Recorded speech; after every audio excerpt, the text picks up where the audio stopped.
Chapter 5, Part 3.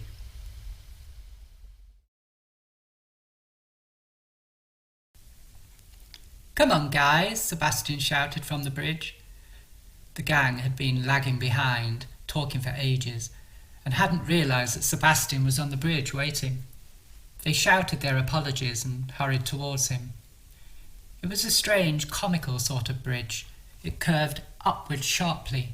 Then with a few steps the gang were already descending again. It was more of a giant hump than a bridge, although beautifully ornate in its oddity.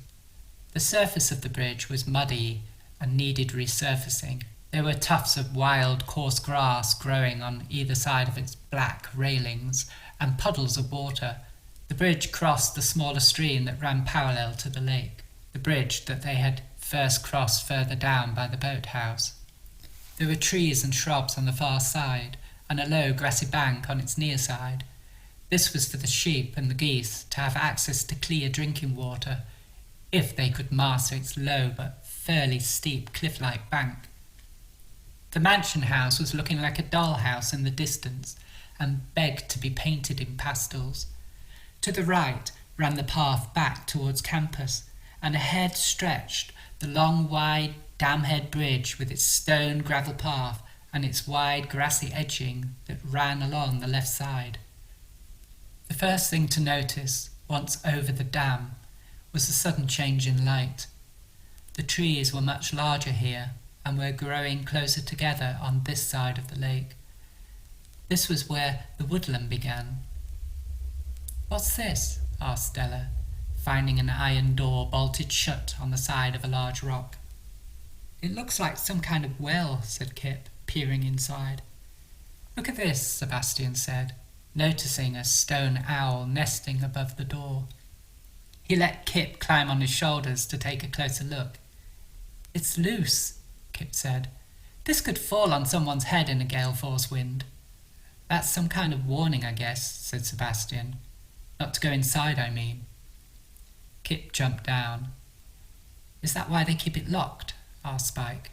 "Don't know." "We don't know either," said Brian. "We're so used to walking past it now." Around the side of this high rock face to the left was an area encircled by a deep cliff. It was full of shrubs, but colonized mainly by tall stinging nettles. "This is not a place where children can play," said Sarah. "But it's a place where I guess they'd want to," said Sebastian. "You could make a great camp here." There was a large metal drum fixed to the rock with a bar, tall enough to hide several bodies in. It dominated the scene and spooked Stella out with its dreadful smell. "It's a dead end, guys," said Kip, turning around. "We can't go any further with all these nettles." Having to go back the way they came was annoying, especially for Kip, but the shrubs, nettles and wild grasses were so overgrown it made the once round trip impossible without several swings of a sharpened machete and a can of insect repellent. And as ripping the skin off your hands and legs was not the plan for the day, the gang reluctantly turned back.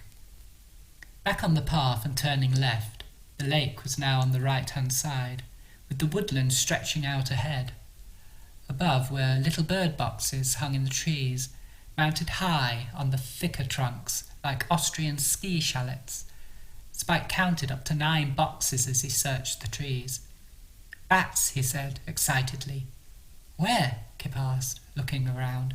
"No, the boxes," Spike said. "They're for the bats." "Really?" "He's right," said Jamie. "You should wait until dark. There's hundreds." Bird and bat boxes were on many of the tree trunks in this part of the wood. Some of the boxes had larger holes to attract owls, while others had smaller holes for a variety of nesting species. "We should come back at night with our torches then," said Sebastian. "Defo," said Spike, grinning. Kip then said, "Hideous faces on them, bats have." "That's why they prefer to hang out in dark caves," Stella quipped. Spike and Brian laughed and smiled back at her. Stella had made her first joke. Kip smiled at her too. This was the first time he had done so, and Stella felt euphoric. She looked at Kip, catching his eye. This time he didn't turn away. She wanted to grab him and kiss him, rip open his shirt and throw him to the ground, and she played out this torrid scene in her head as they continued their walk along the path. Kip, unaware of Stella's carnal thoughts as he walked just ahead of her, ripped a handful of berries from a branch. Stella's heart began to race. She started to realize how she so desperately wanted to have Kip in her arms and under her complete control. The next step would be to mould him, she mumbled to herself, to save him from himself. Kip needs to discover his real identity. The poor boy is so mixed up and uncertain of himself. I must show him the way. He'll love me for that. Oh, how unconditionally he will.